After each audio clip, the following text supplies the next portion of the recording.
Boa noite a todos.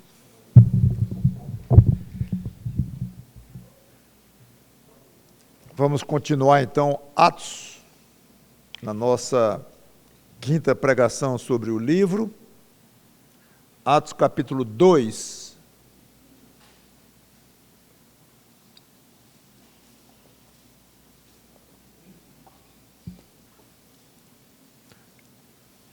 Vamos tentar abranger até o versículo 13, do 1 ao 13. Primeiro eu vou ler do 1 ao 4.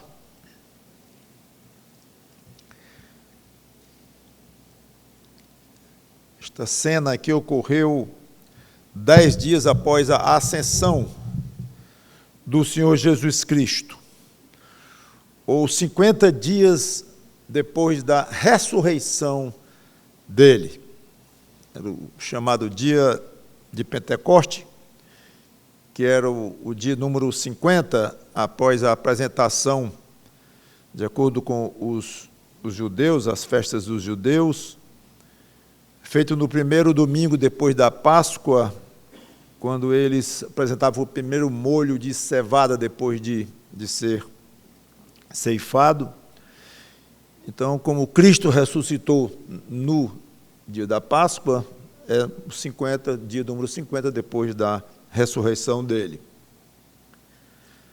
Então vamos aos versículos de 1 a 4, Atos capítulo 2, versículos de 1 a 4. Ao cumprir-se o dia de Pentecostes, estavam todos reunidos no mesmo lugar.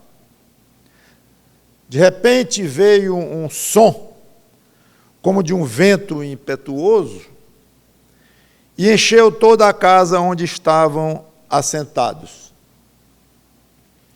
Apareceram distribuídas entre eles línguas como de fogo, e pousou uma sobre cada um deles. Todos ficaram cheios do Espírito Santo e passaram a falar em outras línguas, segundo o Espírito lhes concedia que falassem. Vamos ficar aqui e vamos orar. Obrigado, Senhor Deus, pela Tua palavra, que o Teu Espírito Santo, o mesmo Espírito Santo que nós vemos agindo aqui, que Ele age em nós, orientando-nos a entender a Tua palavra, a aplicá-la no nosso caminhar e a Te glorificar cada vez mais. Em nome do Senhor Jesus Cristo, te pedimos por isto. Amém. Então, eles estavam numa sala, como diz aqui, não sabemos a quantidade deles, tudo indica que não eram apenas os 12, mas talvez mais chegado a 120, o número que eram o número daqueles, conforme lá já falamos no comecinho do livro de Atos, estavam reunidos depois da ascensão do Senhor Jesus Cristo, mas não temos o número. Mas eles estavam numa sala, como diz aqui. Tudo indica que depois que aconteceu, 3 fenômenos sobrenaturais aconteceram aqui.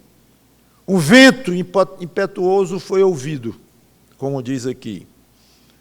No grego a palavra é pneuma, que significa vento ou espírito, dependendo do contexto. A palavra pneumático, a palavra pneu, nossa, tem origem nesta palavra no grego, ligado a vento.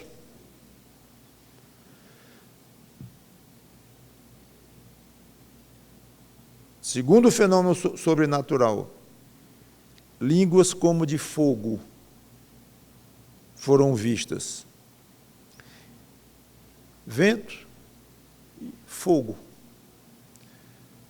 João capítulo 3, versículo 8, nós lemos assim. João capítulo 3, versículo 8. Não, obrigado. Eu também tinha visto.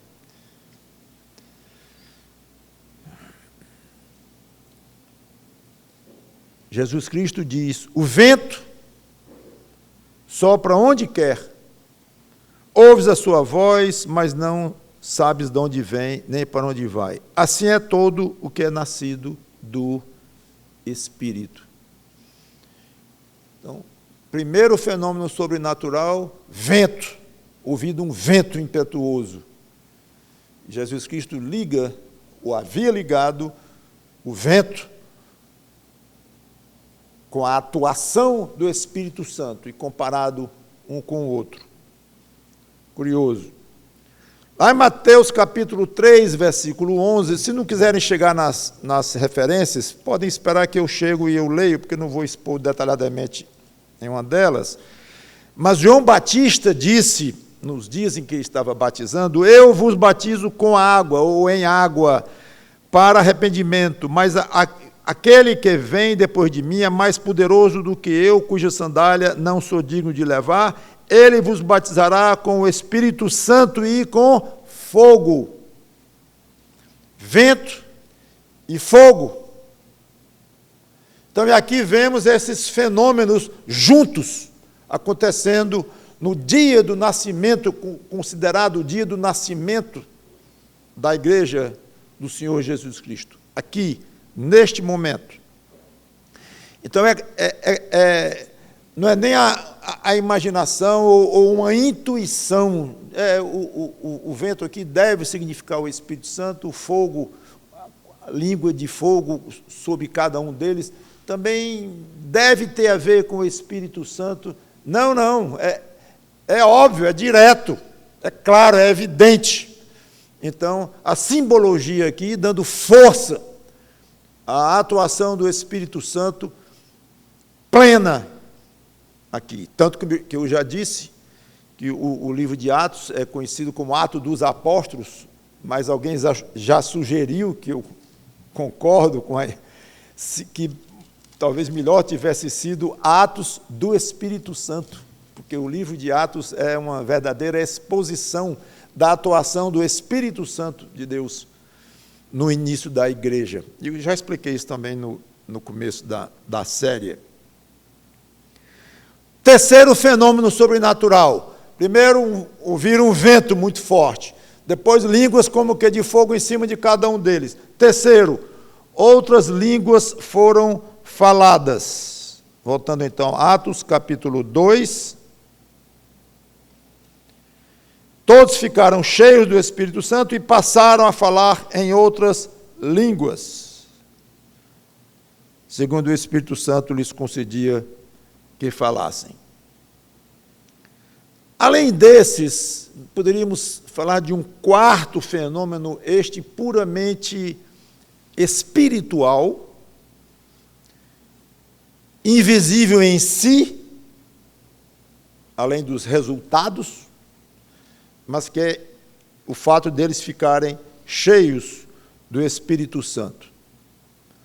Algo muitíssimo especial estava acontecendo aqui. A promessa, como Jesus chamou, a promessa do Pai, de enviar o Espírito Santo, e que também já me referi no capítulo 1 algumas vezes, em que Jesus Cristo deu ordens específicas, esperem em Jerusalém. Quando eu estou indo, estou voltando ao Pai, espere em Jerusalém até que se cumpra a promessa do Pai. O envio do Espírito Santo. Já foi falado isso no próprio livro de Atos. Pois aqui está acontecendo, precisamente neste momento, o derramamento do Espírito Santo sobre um grupo de discípulos do Senhor Jesus Cristo. E como já me adiantei, é considerado então como o início oficial da igreja do Senhor Jesus Cristo. Inclusive, as línguas de fogo lembram o fenômeno após o batismo do próprio Jesus Cristo, por João Batista, em que o Espírito Santo apareceu sobre ele, Jesus, só que em forma de pomba, uma forma corpórea, como uma pomba, como nós sabemos, eu não preciso ler. Então, ali marcou o início do ministério de Jesus Cristo na terra. Agora, o mesmo Espírito Santo está sobre os discípulos de Cristo, sobre eles na forma de línguas de fogo, marcando o início da igreja. É difícil não se lembrar ou não se ligar uma coisa com a outra, esse paralelismo. Então, dentro da tarefa de cada pessoa da Trindade, quanto ao plano da salvação, cabe ao Espírito Santo capacitar internamente as pessoas a cumprirem a vontade de Deus. Claro, entre muitas outras atribuições do Espírito Santo, inclusive convencer o homem do seu pecado, levar ao arrependimento e a regeneração, que não vou, claro, explicar cada atuação dele. Mas aqui nós vemos claramente, então, o Espírito Santo atuando diretamente na alma, na mente, no corpo, na língua dos discípulos do Senhor Jesus Cristo. Cumprindo o que estava prometido pelo Pai ao Filho, e o Filho, Jesus Cristo, várias vezes disse, vou mandar, eu vou enviar, tem uma promessa aí que vai se cumprir, está bem perto, aguardem, e não vai acontecer enquanto eu não for. Tu vais embora, e lamentaram, e tiveram tristezas e tal. Não fiquem tristes, não fiquem. Se eu não for, o Espírito Santo não virá, mostrando a importância tremenda da vinda do Espírito Santo para atuar no íntimo, nas vidas dos discípulos de Cristo. E dentro do plano da salvação, um deveria suceder ao outro. Eu tenho que ir para ele poder vir. Não fiquem tristes. Ora, não fiquem tristes, mas o nosso mestre amado e querido vai embora e quer que a gente não fique triste, mas você não tem ideia do que virá. Praticamente, eu acho que eu posso tirar o praticamente, colocando o Espírito Santo no mesmo nível do próprio Jesus Cristo. Eu estou aqui entre vocês, mas ele virá e fará coisas que eu não fiz aqui. Não porque eu não tivesse poder, porque não era a minha área, não era a minha... Ele não disse essas palavras, mas como que explicando, né?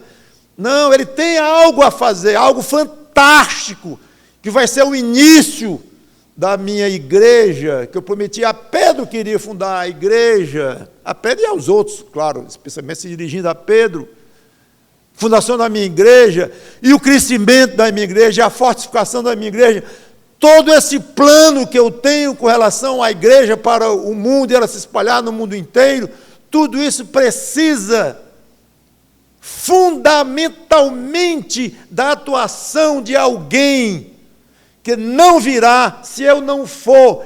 Esse alguém é Deus, tanto quanto eu sou Deus.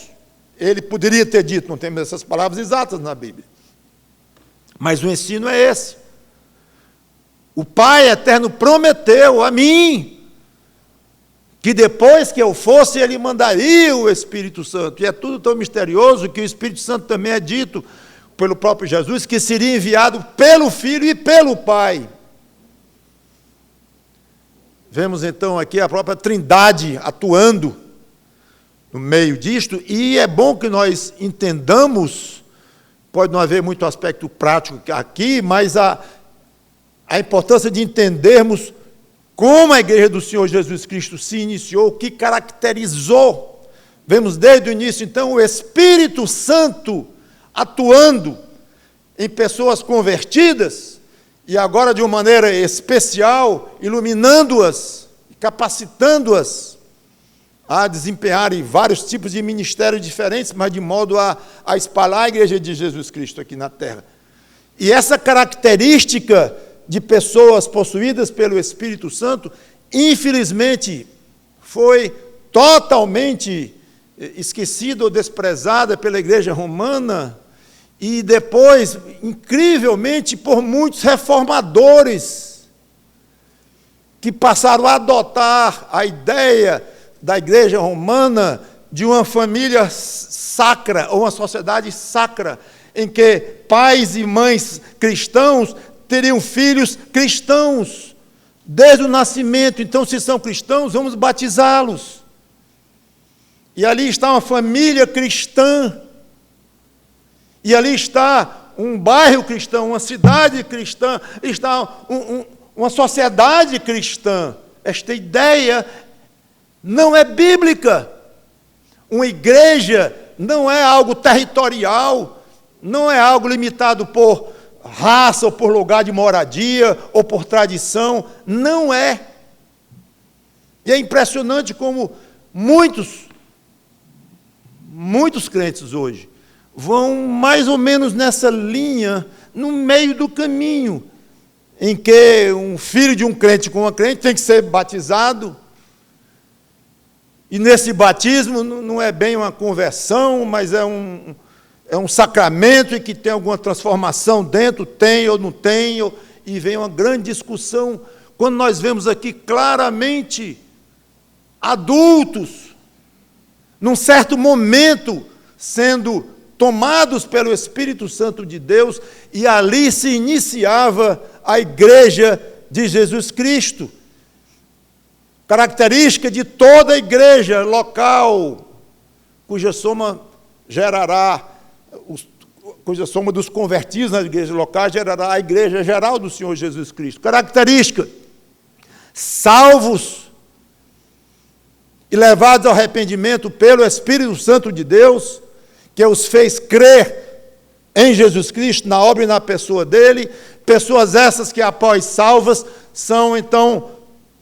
passam a ser templo do Espírito Santo, habitação do Espírito Santo, e passam a ser orientadas, iluminadas pelo Espírito Santo. Isso é característica, desde o início, desde o ponto zero, de uma verdadeira igreja cristã. Não tinha nada a ver com os parentes dos que estavam ali, com os conterrâneos dos que estavam ali. Era coisa de fé, era coisa individual, de coração. Uma igreja é formada, deve ser formada, pelo menos, deve se esforçar nesse sentido. É por isso que vem as conversas com os que se identificam como convertidos, a instrução e um batismo de quem entendeu, ou pelo menos tem idade para entender o que diz estar compreendendo a conversão e tudo mais. Seria tão bom se esses aspectos tivessem sido considerados por muitos ao longo da história da igreja cristã. Teríamos muito menos dificuldades. Lucas agora explica como é que foi exatamente esse falar em línguas. Versículo 5.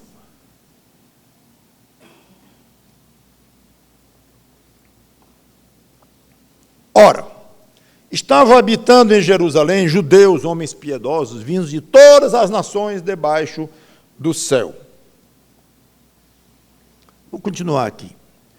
Quando, pois, se fez ouvir aquela voz, afluiu a multidão, que se possuiu de perplexidade, porque cada um os ouvia falar na sua própria língua.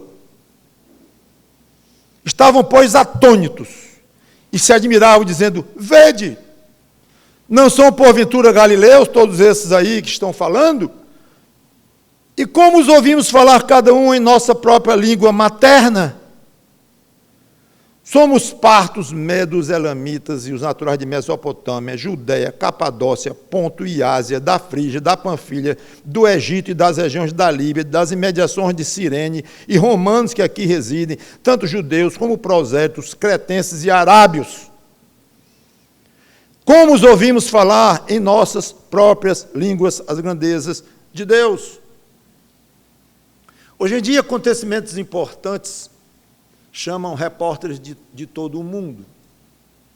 Especialmente, algumas décadas atrás, era a única maneira de se ter certeza que algum evento iria ser muito divulgado, era chamar a mídia. Hoje em dia mudou um tanto quanto essa questão de mídia. Ainda existe a mídia tradicional, mas hoje existe a mídia eletrônica, a internet e tal, mas a mesma ideia de expor algum evento que se queira divulgar realmente, expor a pessoas que têm penetração bastante para que, em outros lugares, em outras terras, se ouçam falar daquele tal acontecimento. Muito natural que seja assim. 2000 anos atrás, então, em vez de chamar repórteres,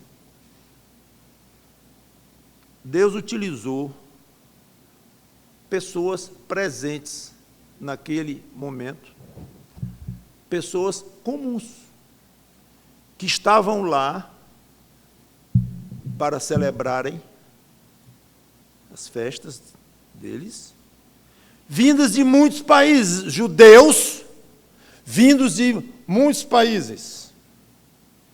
Imaginem como aquela notícia iria ser espalhada pelo mundo inteiro.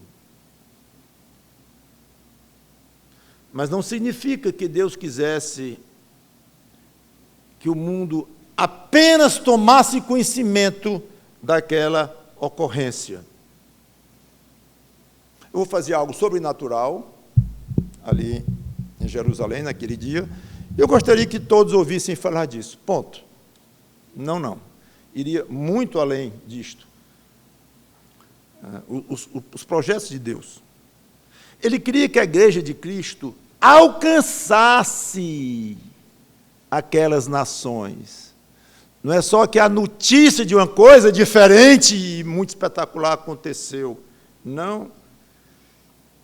Mas alcançasse aquelas nações. Não que ela fosse uma organização fechada, isolada, inclusive só de judeus no começo, né? E depois apenas alguns outros ali ao redor que tomassem conhecimento e ficasse por ali mesmo, pelo menos a nível regional, a igreja crescesse. A presença de gente de todos os lugares do mundo, conhecido pelo menos na época, em Jerusalém, naquele dia, é como uma previsão ou um anúncio de Deus de que todas aquelas nações um dia seriam alcançadas pela igreja que estava nascendo naquele dia. Como um prenúncio de um alcance do que Jesus disse: ide por todo o mundo e pregai o evangelho a toda criatura. Então, é extremamente significativo que Deus escolheu um dia e que estavam presentes moradores de muitos lugares, mas muitos lugares, praticamente todos os lugares na época conhecidos. Então, a multidão ouviu a voz dos discípulos. Talvez tenham ouvido o som também. E quando se encontraram, houve esse fenômeno espetacular das línguas. Mas como é que eles estavam numa sala e as multidões ficaram entusiasmadas e tal? Alguns sugerem que eles saíram dessa sala. Saíram pela cidade. Outros falam, foram para o templo. Não temos informação deste detalhe. Como é que de uma sala onde estavam reunidos, agora se fala em multidão, e uma multidão absolutamente impressionada com o que estava acontecendo. Então, é muito razoável, bem natural se supor, nada de demais nisso, em que eles, então, uma vez possuídos daquele fenômeno, de falando uma língua que ele nem conhecia, algumas dezenas de pessoas, muito provavelmente, como já comentei, então que eles se levantaram e saíram, para que se expuseram de propósito mesmo à população de Jerusalém, ou por ruas, ou no templo, não se sabe. O fato é que, de fato, eles ficaram expostos, de uma sala onde estavam, eles ficaram expostos a uma multidão. Então, não se sabe se eles ouviram o barulho do vento, também, como eles na sala ouviram, mas, com certeza, eles falando, e muitas pessoas falando ao mesmo tempo, então, de alguma forma, se encontraram o discípulo de Cristo, a igreja nascente, bebezinho, e a multidão. E ficaram absolutamente abismados, porque entre a multidão, um falava uma língua, outro falava outra, uma língua que era exatamente a língua materna de uma certa pessoa. Aí uma pessoa que estava ao lado, que era de outra região, ouvia um outro lá falando a língua dela. E assim foi. Eu contei 16 países ou regiões foram citadas aqui, que eu já li, de uma por uma, para terem ideia da abrangência geográfica dos lugares de onde essas pessoas tinham vindo e para onde iriam retornar. Para onde iriam retornar. Olha a quantidade de testemunhas que num só evento Deus providenciou. 3 observações. Esta é a única vez que a Bíblia fala exatamente que tipo de línguas falavam os que estavam possuídos pelo Espírito Santo. Línguas existentes no mundo. Além de mais 2 passagens em Atos, apenas 1 Coríntios se refere a línguas, falar línguas ou estranhas, ou a palavra estrangeiras, e há uma grande discussão, mesmo entre conservadores, que todas as vezes se tratava exatamente do mesmo fenômeno de Pentecostes, ou seja, uma língua falada em algum lugar do mundo, era pronunciada por quem estava possuído pelo dom de línguas. Um pouquinho mais tarde em Atos, como veremos, e em 1 Coríntios, como várias vezes, então, sabemos que aconteceu, e foi fruto, inclusive, muita gente comenta isso, que línguas só foram tratadas, além do livro de Atos, para repreender. Estavam fazendo de maneira errada, exagerada. Então, Paulo usa 1 Coríntios 13 e 14 para dizer, epa, não é assim, aí explicou várias coisas, algumas não muito fáceis de entendermos, mas tratando de um problema que estava acontecendo. Seja como for, é uma área extremamente polêmica, difícil, inclusive. Já li livros de todo jeito, inclusive alguns provando que as línguas de 1 Coríntios não eram como as línguas de Atos, línguas estrangeiras, eram línguas sobrenaturais, alguns até dizem línguas de anjos, e puxam a passagem e tal. Aí tem outros que dizem, que provam, né? Entre aspas, esse provar é de acordo com o que ele acha, né? Porque se ele prova uma coisa, o outro prova outra, porque é uma prova muito pessoal. Mas já tratando de uma área em que devemos entender aí os limites de cada um e que área. Qual é o tipo de língua que se falou em Atos, que se falou em 1 Coríntios, se era o mesmo tipo, se não era. Então, não é algo doutrinário, sério, não. Mas, que realmente, os mais estudiosos gostam de averiguar. Eu próprio tenho uma tendência de achar que eram línguas faladas em algum lugar do mundo, em todas as vezes. Uma tendência. Não vejo prova, não sou dogmático nisto, tudo muito misterioso. Como eu disse, só uma vez, num livro, depois de Atos, o assunto é tratado e de uma maneira repreensiva. Então, não creio que seja alguma coisa que a gente vai envolver muito tempo e não pode até não chegar a uma conclusão precisa e exata, e se de tanto estudar virar dogmático, pior. Porque quando a Bíblia não dá informações suficientes e o crente não se conforma e vai buscar mais, e vai mais fundo, vai sair alguma coisa dogmática, daí provavelmente uma heresia. A heresia que é um ensino que não contradiz diretamente um ensino básico da Bíblia, mas que já é uma tentativa do pensador lá, do autor lá, querer explicar alguma coisa que a Bíblia não explica. Aí vai tão fundo que já começa a assumir a sua própria responsabilidade no que está ensinando, sem apoio bíblico daquele ponto em diante. Ali torna-se o início ou mesmo já o começo de uma heresia. É isso. Alguns até bem intencionados, mas não se conformam em ficar no ponto e dizer, eu só vou até aqui. Daqui para frente eu não sei mais. Não sei. Não, eu vou provar que não é assim. Aí começam as coisas. Então, deixa eu ver se eu entro nesta área aqui.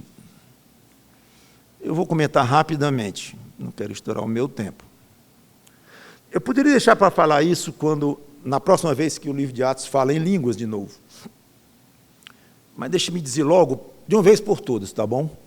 E o assunto de línguas, o que eu teria a dizer é o que eu tenho dito até aqui e o que eu vou comentar ainda mais um pouquinho, vamos para frente, que eu não quero tratar esse assunto daqui em detalhes. Talvez um dia na escola dominical, algum professor queira falar mais disso em detalhes, não sei. Mas algumas considerações sobre a questão de línguas, então. Primeiro, não continuou na igreja depois do Novo Testamento terminado. Passou-se 20 séculos sem se registrar algum tipo de manifestação que, pelo menos, fosse digna de ser historicamente anotada e registrada. Apenas no começo do século XX, pouco mais de 100 anos, então, é que começou o fenômeno pentecostal, ou carismático. Terceiro, línguas faladas hoje não são línguas conhecidas no mundo, como eu creio que no Novo Testamento seja, mas creio, como eu já disse, com certeza o livro de Atos, porque está escrito, mas lá em 1 Coríntios, o dom de línguas, não posso afirmar com certeza. Mas, línguas hoje, quando são faladas em igrejas, são faladas de maneiras diferentes das instruções do Novo Testamento. Lá em 1 Coríntios, portanto, em desarmonia à palavra de Deus. Quarto, línguas eram um sinal para os judeus descrentes. Eu não vou explicar isso. Hoje não são sinal de coisa alguma. Ao contrário, produzem muitas vezes barulhos e confusões e falta de entendimento do que está sendo colocado ali. É difícil ver como isso é para edificação, como Paulo tanto insiste. Línguas hoje são praticadas por muitos descrentes também, como no caso de outras igrejas não evangélicas, e de uma maneira, obviamente, totalmente diferente das instruções do Novo Testamento. Então, em suma, o fenômeno de línguas hoje não é afinado com o Novo Testamento. Pronto.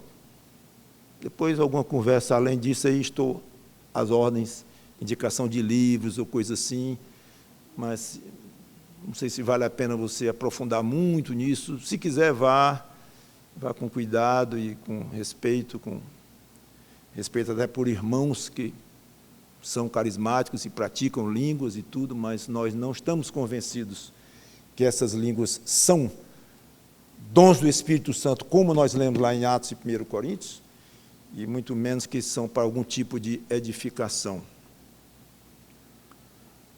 Voltando então, em Pentecostes não foram necessários tradutores. Inclusive, Paulo fala em 1 Coríntios 11. Por quê? Porque tinha gente de todo lugar. 16 lugares diferentes. Se na igreja de Corinto, por exemplo, se levantasse alguém falando uma certa língua que ninguém lá falava, claro que precisava de traduzir. Aqui não. Porque tinha gente de 16 lugares diferentes, 16 regiões, não só lugares, são países ou regiões grandes diferentes. Então não havia necessidade de tradutor. Era, inclusive, esse um dos motivos pelos quais o povo ficou tão admirado. Ué, como é que nós estamos ouvindo nossa própria língua? Um fala um inglês, outro alemão, outro italiano, estou falando em línguas atuais, né? Comparadas com o da época, né? Mas é mais ou menos assim. Segunda observação, ele diz lá no versículo 11, ouvimos falar em nossas próprias línguas as grandezas de Deus. Então, algo espetacular, pregações simultâneas sobre as coisas de Deus para pessoas de vários países de línguas diferentes. Não sabemos exatamente o conteúdo daquelas pregações, o do que eles estavam dizendo lá. O que a Bíblia diz é que falavam das grandezas de Deus. Acho que nós não devemos apostar, não é um costume muito bom, né? mas fosse para apostar, eu apostaria que o centro disso tudo era o Senhor Jesus Cristo e a pregação do Evangelho. Eu não posso imaginar que não fosse, embora não diga o Evangelho e tudo. Mas, como eu falei, era uma maneira de Deus mostrar, essa notícia vai chegar lá e eu vou alcançar esses lugares todinhos ao longo do tempo. Imagine, em pouco tempo, naquela época, o nome de Cristo estaria chegando em cada um desses lugares, através de cartas, que existia, correios, na época, bom, inclusive, funcionava, as cartas de Paulo, né? Não teríamos nem um pedaço do Novo Testamento, né? Cartas que Paulo fez. Então, brevemente, esse brevemente não é 5 segundos, que hoje é muito, né? Para esperar a internet ligar, 5 segundos, já, a internet está lenta, né? Não, esse breve aqui era, sei lá, 3 meses, 4 meses, 5 meses, mas era breve. Para o tempo deles era brevíssimo. Rapidamente, muitos lugares do mundo iriam ouvir, olha, disseram isso, ou pessoalmente, por pessoas que voltaram para lá, ou por cartas, ou por recados, ouviam dizer isso ou aquilo. Imagine o tamanho da abrangência em termos de pregação sobre o nome de Jesus Cristo, por causa daquele único acontecimento que pode ter durado alguns minutos, não sei, 1 hora, 2 horas, não sei. Mas é impressionante. As grandezas de Deus. Acho que valeria a pena uma pergunta. Qual foi a última vez que você falou das grandezas de Deus?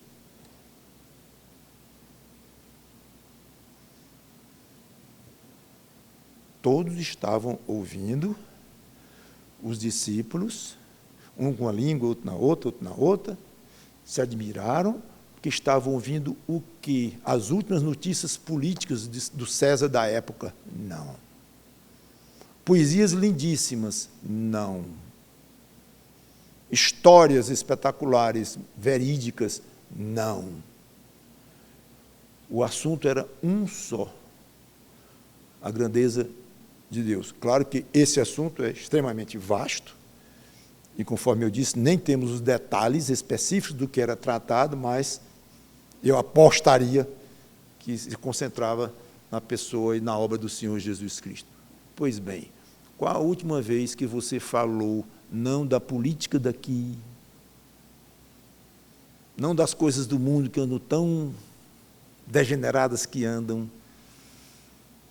Tudo bem, coisas boas, seus planos de formatura, de casamento, coisas da vida, tempo talvez, seus planos de estudar, qual a profissão, se dedicar a que tipo de atividade nesta vida, tantas coisas que você conversa com parentes, com amigos e tudo. Tudo bem por essas conversas saudáveis. Mas eu quero perguntar sobre as grandezas de Deus. A última vez que você falou para alguém. Agora eu vou ser um pouquinho cruel. O WhatsApp não vale.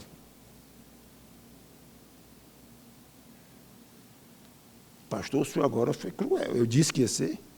Estou cumprindo minha palavra.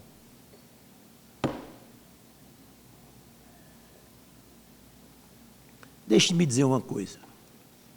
Eu não estou desconsiderando as mensagens de WhatsApp, mensagens de ânimo e tudo que uns trocam com os outros. Amém por isso. Graças a Deus por isto. Continuem os que fazem isso de uma maneira séria, de uma maneira compenetrada. Não de uma maneira repetitiva que vira uma rotina como tomar café de manhã cedo. Assim não. Mas, claro que muitíssimos fazem isso de uma maneira como um ministério, ou texto lá, ou gravado um áudio. Amém por isto. Deus seja louvado por isso.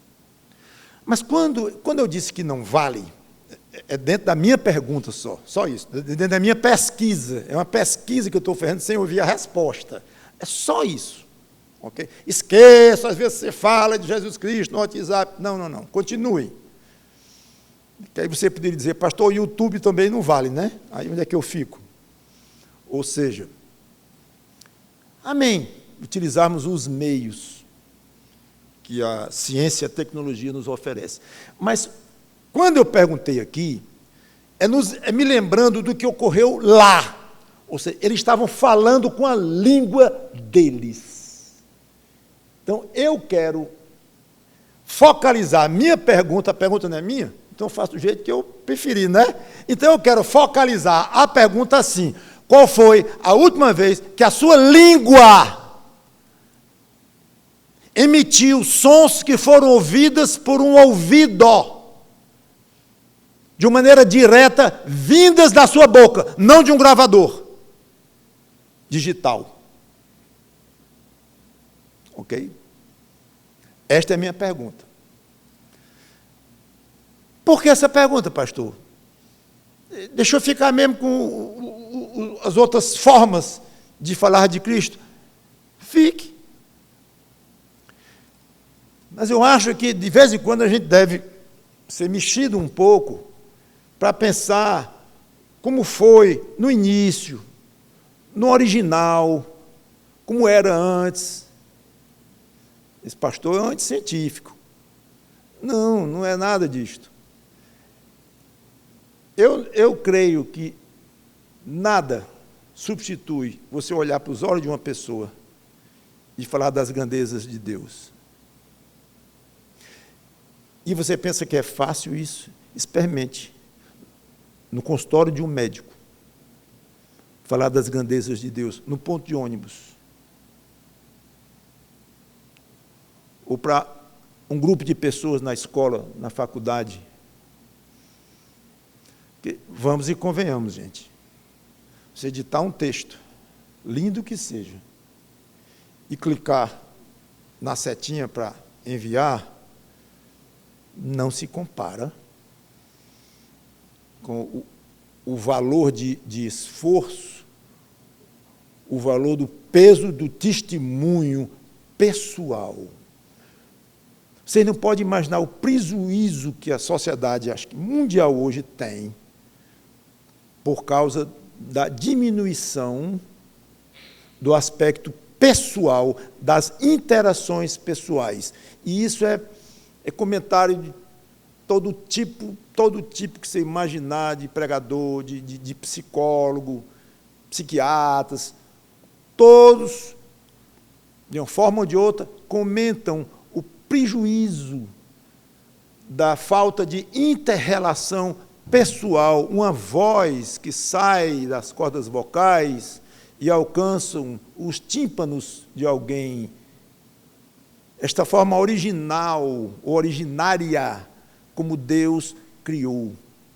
É muito forte o olhar, a mão no ombro, ou na mão do outro, só assim,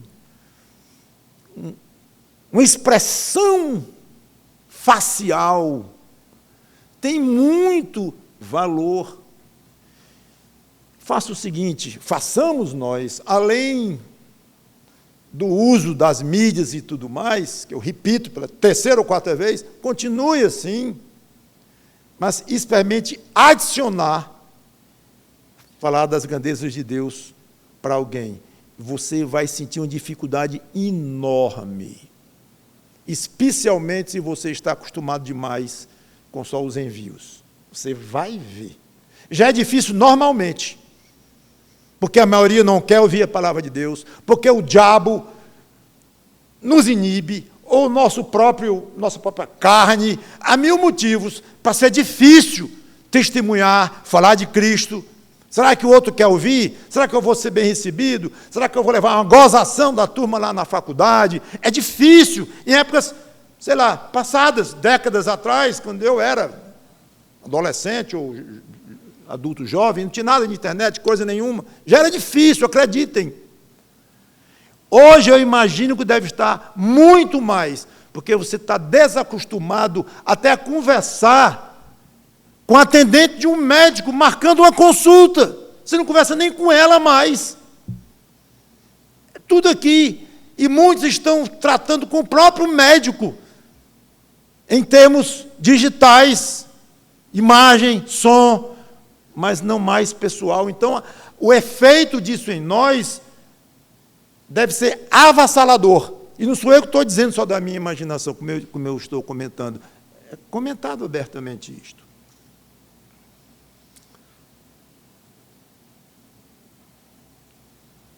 Quando foi a última vez que você falou das grandezas de Deus?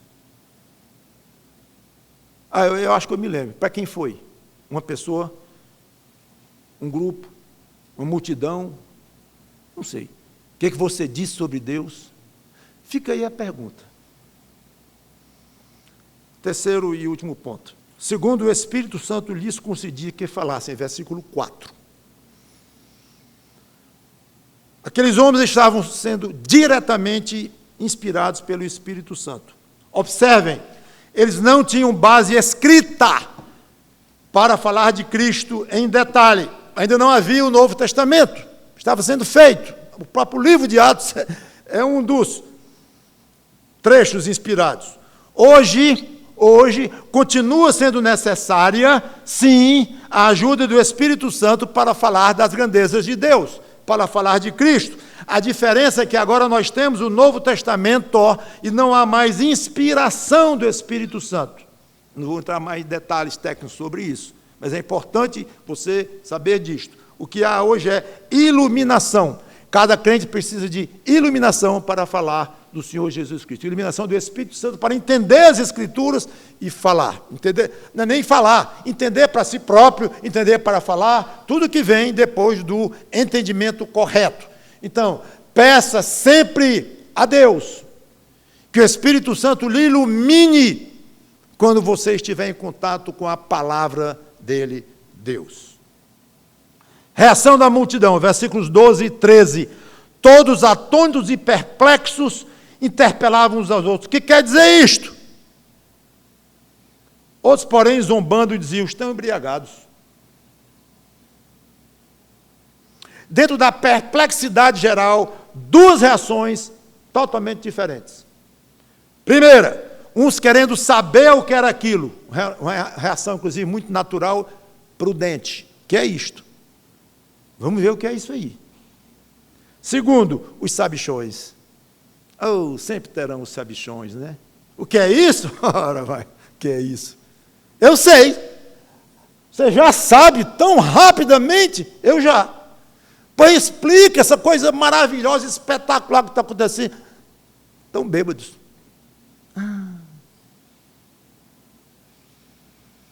E até hoje é assim, e se acostume com isso.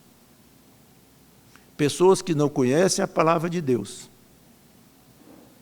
e ouvem coisas que se admiram, coisas da palavra de Deus, ou algumas coisas que Deus tem feito e se admiram. Alguns são cuidadosos. O que é isto? O que está acontecendo? Vamos examinar. E além de examinar, né? Aliás, além de saber o que é isto, para alguém informar, é examinar, olhar, verificar. Porque alguns ficam só mesmo, o que é isso, o que será isso e tal. Melhor do que não estar dizendo tolice. Mas não é o ideal ficar só nisso. O que será isso, hein? O que será isso? Aí pergunta para um, pergunta para o outro, aí um diz uma coisa, diz outra, e fica mais confuso do que quando começou. Talvez uma ideia seria, eu vou verificar o que é isto. Aí a sabedoria está começando a agir no coração. Eu vou examinar o que é isto, com cuidado, com cautela. Tem uma coisa nova aí, uma coisa, pelo menos que eu nunca ouvi falar. Então. Vai examinar. Cuidado.